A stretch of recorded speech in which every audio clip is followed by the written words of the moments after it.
Hello everyone, welcome back to online study zone. काफ़ी लोग comment कर रहे थे कि मैथ्स और रीजनिंग के क्लास को स्टार्ट करिए, मैथ्स को स्टार्ट करिए। तो देखिए फ्रेंड्स, आज इस वीडियो हम लोग मैथ्स के बारे में बात करने वाले हैं। तो अगर आप ग्रुप डी और एनटीपीसी एग्जाम्स की प्रिपरेशन कर रहे हैं, एनटीपीसी मेंस एग्जाम्स होने वाला है, ग्रुप डी का एग्जाम्स होने वाला है, तो अगर आप उसके लिए लगे हुए हैं तो ये मैथ्स आपके लिए, मैथ्स की क्लास आपके लिए। और अगर आप स्टैटिक जीके पढ़ना चाहते हैं तो वो हमारा क्लास स्टार्ट हो चुका है ऑलरेडी, सुबह में वीडियो आती है, आप उसको भी देख सकते हैं, ठीक है। और लूसेंट शाम को चल रहा है, आप उसको ज़रूर देखिए। तो चलिए फिलहाल हम इस वीडियो को शुरू करते हैं और इसमें कुछ क्वेश्चंस हैं हमारे पास मैथ्स की, तो उसको आप कवर करिए। तो चलिए शुरू करते हैं और देखते हैं मैथ्स के क्वेश्चंस क्या है। और जो लोग एसआई मेंस के मैथ्स और रीजनिंग की क्लास की बात करें तो उनको मैं आगे बताऊंगा कि उनके लिए क्या है, बस वीडियो को देखते रहिए। तो चलिए शुरू करते हैं। सबसे पहला क्वेश्चन देखिए, आपके स्क्रीन पर दिख रहा होगा क्या है। फर्स्ट क्वेश्चन आपके स्क्रीन पे कि एक त्रिभुज ABC में AB बराबर AC बराबर x दिया गया। तो चलिए सबसे पहले हम त्रिभुज को ड्रॉ करते हैं। त्रिभुज, मान लीजिए एक त्रिभुज दिया गया और इसकी जब दो भुज आपस में बराबर है तो कह सकते हैं ये एक समद्विबाहु त्रिभुज है। समद्विबाहु AB और C कुछ इस तरह से है। और प्रश्न में कि AB और AC का जो वैल्यू है वो x के बराबर है, ये दोनों x है। और तीसरी जो भुजा है BC जो है वो 10 सेंटीमीटर के बराबर दी गई है। तब आपसे पूछा है कि त्रिभुज ABC का क्षेत्रफल, एक्चुअली क्षेत्रफल भी दिया गया, त्रिभुज ABC का जो क्षेत्रफल है वो 60 सेंटीमीटर स्क्वायर ऑलरेडी दिया गया। तो आपसे क्या पूछा जा रहा है कि x का वैल्यू बताइए कि क्या होगा। कैसे करेंगे, तो आपको पता है कि समद्विबाहु त्रिभुज का जो क्षेत्रफल होता है वो क्या होता है, 1/2 गुने आधार यानी कि BC गुने AD होना चाहिए। ये आप जो ऊंचाई होना चाहिए AD हम मान लेते हैं कि AD है, तो AD होना चाहिए। लेकिन AD तो हमें पता नहीं है, तो सबसे पहले AD को फाइंड आउट करना पड़ेगा। AD को फाइंड आउट कैसे करेंगे, अगर ये टोटल 10 है और ये टोटल जब 10 है और इस पर हम लोग लंब डाल रहे हैं, ऊंचाई को खींच रहे हैं, तो ये दोनों को आधे भागों में बांट रहा होगा। तो यानी कि ये 5 हो गया तो ये भी 5 हो गया। अब ये 5 हो गया, ये आपका हमें निकालना है, ये भी हमें नहीं पता। तो बस चलिए हम इसको रखते हैं। इसकी वैल्यू हमारे पास 60 सेंटीमीटर स्क्वायर दिया गया, ठीक है। तो 1/2 मैंने रख लिया। BC के जगह पे हम क्या रख लेते हैं, चलो BC फिलहाल हम यहाँ पे एक ऊंचाई मानते हैं। BC टोटल हमारा है तो BC हमारा चलो यहाँ पे 10 हो गया। और AD क्या है, ऊंचाई। यानी अगर हम यहाँ पे लंब स्क्वायर की बात करें तो लंब स्क्वायर बराबर क्या होगा, आपको पता है पाइथागोरस थ्योरम के अगर हम प्रयोग करें तो जो हमारा लंब होगा, लंब बराबर कर्ण स्क्वायर माइनस आधार स्क्वायर। तो कर्ण का स्क्वायर कितना होगा, x का स्क्वायर माइनस आधार का स्क्वायर। देखिए इस त्रिभुज की हम लोग बात कर रहे हैं, सिर्फ आधे की बात की जा रही है ये हम लोग। तो आधार इसमें 5 है, तो यानी कि 5 का स्क्वायर कितना हो जाएगा, 25 बराबर में 60 तो दिया ही गया है। अब यहाँ से अगर इसमें कटा लूँ 5 और इसको कटा दूँ 12, यानी हमारे पास क्या निकल जाएगा, x square minus 25 equal to 12। और अगर मैं इस रूट को उधर भेज दूँ तो क्या बन जाएगा, यहाँ पे देखिए x square minus 25 equal to 144, 144, ठीक है। अगर यहाँ पे रूट हटता है तो राइट साइड में स्क्वायर छड़ेगा और 12 का स्क्वायर 144 होगा। यानी x स्क्वायर की जो वैल्यू होगा वो कितना हो जाएगा, 169। और 169 किसका होता है, तो 13 का स्क्वायर। अगर हम यहाँ पे इसको हटा दें, दोनों से स्क्वायर खत्म, तो x की वैल्यू कितना निकल जाएगा, 13, जो कि इस प्रश्न का राइट आंसर बनेगा। आपका x की जो वैल्यू निकल गई वो 13 के बराबर है, ठीक है। ये हो गया इस प्रश्न का राइट आंसर। चलिए फिलहाल देखते हैं नेक्स्ट क्वेश्चंस। और अगला प्रश्न देखिए, आपके स्क्रीन पे दिख रहा होगा कि O वृत्त वाले केंद्र है, यानी O वृत्त का केंद्र है और तो हमें x की वैल्यू फाइंड आउट करनी है। चलिए पिक्चर आपके स्क्रीन पे दिख रहा होगा, चलिए एक बार मैं पिक्चर को ड्रॉ कर लेता हूँ। कुछ इस तरह से पिक्चर दिया गया, एक केंद्र हो गया ये वो, और ठीक है। चलिए कुछ इस तरह से है, हमें x की वैल्यू को फाइंड आउट करना है। ये हमारे पास 40 दिया गया। तो बस इसका एक छोटा सा थ्योरम आपको याद रखना चाहिए। जो केंद्र पे कोण बनता है, केंद्र पर चाप के द्वारा बनाया गया जो कोण होता है, ये इसका डबल होता है। यानी ये जो 40 डिग्री है तो ये आपका 80 डिग्री होगा। बस डायरेक्ट आपका थ्योरम हो गया। यानी राइट आंसर हम ऑप्शन ए को टिक करेंगे, 80 डिग्री हमारा करेक्ट आंसर बन जाएगा। इसको सॉल्व करने की जरूरत नहीं है, डायरेक्ट आप थ्योरम से कर सकते हैं। चलिए फिलहाल बढ़ते हैं आगे और नेक्स्ट क्वेश्चन देखते हैं। अगला पॉइंट्स क्या कह रहा है, यदि एक कोण इसके पूरक कोण का 1/5 के बराबर है। पूरक और समपूरक क्या होता है, पूरक का मतलब इंग्लिश में जिसको हम लोग पूरक मतलब कम्प्लीमेंट्री कहते हैं और समपूरक मतलब सप्लीमेंट्री कहते हैं।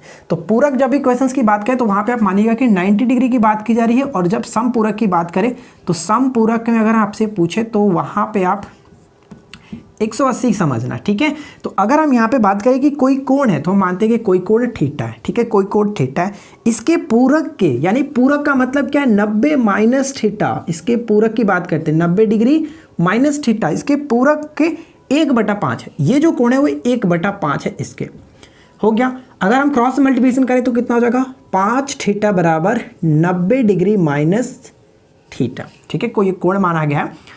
अब यहाँ पे अगर 6 थीटा की बात करें तो कितना हो जाएगा 90 डिग्री, और थीटा की वैल्यू निकल जाएगा 15 छक्का 90 15 डिग्री। तो कोण का मान कितना आ गया 15 डिग्री, जो कि ऑप्शन हम सी को टिक करके आगे बढ़ सकते हैं। कोई समस्या? वीडियो अगर अच्छी लगी तो वीडियो को लाइक करें, दोस्तों के साथ शेयर करें और काफ़ी आराम से पढ़िए। बहुत अच्छे तरीके से हम लोग यहाँ पे कोशिश करेंगे आपको समझाने की। अब बात कर लेते हैं कि जो लोग हमारे साथ जुड़े हुए हैं बिहार एसआई मेंस के एग्जाम्स को लेकर के फोकस कर रहे हैं, तो उनके लिए मैं मैथ्स और रीजनिंग की जो बात करता हूँ वो हमारे एप्लीकेशंस पे कोर्सेज स्टार्ट हो चुकी है। जस्ट आपको 149 के साथ उस कोर्स को ज्वाइन करना है, और ये कोर्स में आप ज्वाइन होंगे तो इसमें मैथ्स और रीजनिंग की क्लास आपको डेली बेसिस पे प्रोवाइड कराई जाएगी, और साथ ही साथ ये क्लास आपको तब तक मतलब 149 एक बार पेमेंट करना है जब तक आपका एग्जाम्स नहीं होता, तब तक आपको मैथ्स और रीजनिंग की प्रैक्टिस कराई जाएगी, ठीक है। तो आप इसमें जुड़ना चाहें तो जुड़ सकते हैं, हमारे एप्लीकेशंस को डाउनलोड कर लीजिए और वहाँ पे इस कोर्सेज को जाकर के चेकआउट कर सकते हैं, ठीक है फ्रेंड्स। तो चलिए अब बात करते हैं नेक्स्ट क्वेश्चंस की और देखते हैं कि किस तरह का नेक्स्ट क्वेश्चंस कैसे सॉल्व करना है। अब देखिए फ्रेंड्स, नेक्स्ट क्वेश्चन क्या कह रहा है कि एक विद्युत पोल 10 मीटर ऊंचा है और इसकी छाया की लंबाई 10√3 मीटर है। देखिए बहुत ही सिंपल सा क्वेश्चन है। एक विद्युत पोल है जिसकी ऊंचाई हम मान लेते हैं कि 10 मीटर है। कोई एक पोल हो गया, सिंपल सी भाषा में बात करते हैं, ये कोई पोल हो गया जिसकी ऊंचाई क्या है 10 मीटर है, ठीक है 10 मीटर है। अब प्रश्न में कह रहा है कि इसकी छाया की लंबाई क्या होगी। अगर कोई चीज़ रखी गई तो इसकी छाया कहाँ पे पड़ेगी, नीचे पड़ेगा, ठीक है, इसकी छाया जो कि नीचे पड़ेगा, और इसकी जो लंबाई बन रहा है छाया की 10√3 बन रहा है। तो प्रश्न में पूछा जा रहा है तो सूर्य के उतांश ज्ञात करें, यानी सूर्य के जो ऊंचाई का कोण है वो आपसे पूछा रहा है कि इसके बाद से यहाँ पे जो कोण बनेगा वो क्या बनेगा, थीटा की वैल्यू पूछा रहा है। तो थीटा की वैल्यू अगर हम यहाँ पे देखें तो थीटा के सामने की भुजा को लंब कहते हैं। ये आपका अगर लंब बनता है तो ये क्या होगा, आधार बनेगा। तो लंब और आधार का संबंध किस में देखने को मिलेगा, तो tan थीटा देख सकते हैं, tan थीटा या फिर cot थीटा। तो tan थीटा की अगर हम वैल्यू देखें, tan थीटा बराबर लंब बटे आधार, तो लंब क्या है 10 और आधार आपका 10√3, तो ये कितना बन जाएगा 1/√3, और 1/√3 tan के किसकी वैल्यू होता है, तो tan 30 की वैल्यू होता है। आपने ये चीज़ याद रखा होगा, tan 30 की वैल्यू, यानी थीटा tan से tan खतेगा तो थीटा की वैल्यू कितना निकल जाएगा 30 डिग्री। सही आंसर बन गया जो कि ऑप्शन बी, ठीक है, क्लियर, कोई दिक्कत नहीं। चलिए नेक्स्ट क्वेश्चन है कि x + y की जो वैल्यू है 7 के बराबर है और x² + y² की वैल्यू 25 के बराबर दी गई है। तो 1/x + 1/y की वैल्यू आपसे पूछा जा रहा है। तो यहाँ पे क्या है x + y जो है वो 7 के बराबर है और x² + y² की जो वैल्यू है वो 25 के बराबर है। देखिए अगर आपसे पूछा है कि 1/x + 1/y, तो इसका मतलब अगर हम तोड़ना चाहें तो क्या होगा, xy + x, देखिए दोनों कैल्शियम लेंगे तो xy हो गया, और अगर इसको घटाएंगे तो y + x यानी x + y होगा। ये तो हमारे पास दिख रहा है लेकिन ये नहीं दिख रहा है। इसको देखने के लिए हम क्या करेंगे, इसको तोड़ लेते हैं या फिर इसका स्क्वायर कर लीजिए दोनों तरफ। चलो हम पहले वाले का स्क्वायर कर लेते हैं, बोथ साइड स्क्वायर करेंगे तो क्या होगा x + y का होल स्क्वायर, और राइट साइड में भी 7 का स्क्वायर हो जाएगा। कोई दिक्कत नहीं, दोनों तरफ मैंने स्क्वायर किया। a + b का होल स्क्वायर क्या होता है, a² + b² + 2ab right side में आपका 49 हो गया। इसकी वैल्यू कितना दिया गया 25। तो अगर मैं क्या करता हूँ 2xy को ज्यों का त्यों छोड़ता हूँ और यहाँ का जो 25 है उसको राइट साइड में भेजता हूँ, यानी 49 में से 25 घट जाएगा तो कितना बचेगा 24, यानी xy की जो वैल्यू निकलेगा वो कितना निकल जाएगा 12, क्योंकि 2 से कटेगा तो 12। अब यहाँ पे हम रख लेते हैं x + y की वैल्यू तो ऑलरेडी दिया गया यहाँ पे 7 और x + y की वैल्यू 12, यानी सही आंसर आपका क्या बन गया 7/12, जो कि ऑप्शन हम सी में देख सकते हैं। कोई समस्या बिल्कुल नहीं होनी चाहिए, बहुत ही सिंपल सा क्वेश्चन है। जिस तरह से हम लोग डे बाय डे बढ़ेंगे उस तरह से हमारा जो क्वेश्चंस का लेवल होगा उसको भी हम बढ़ाते चलेंगे, ठीक है। चलिए देखिए फ्रेंड्स, नेक्स्ट क्वेश्चन क्या कह रहा है कि किसी वस्तु को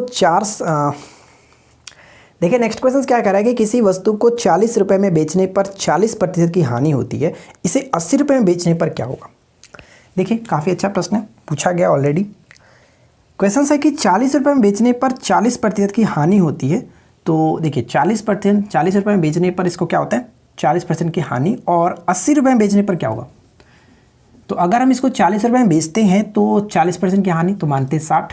अगर मैं इसको 80 रुपये में बेचूंगा तो ये क्या होगा, 80 रुपये में बेचूंगा तो 60/40 × 80 2, यानी कि 120, और 120 का मतलब 20% का प्रॉफिट होगा, ठीक है, 20% का प्रॉफिट, जो कि ऑप्शन हम ए में देख सकते हैं।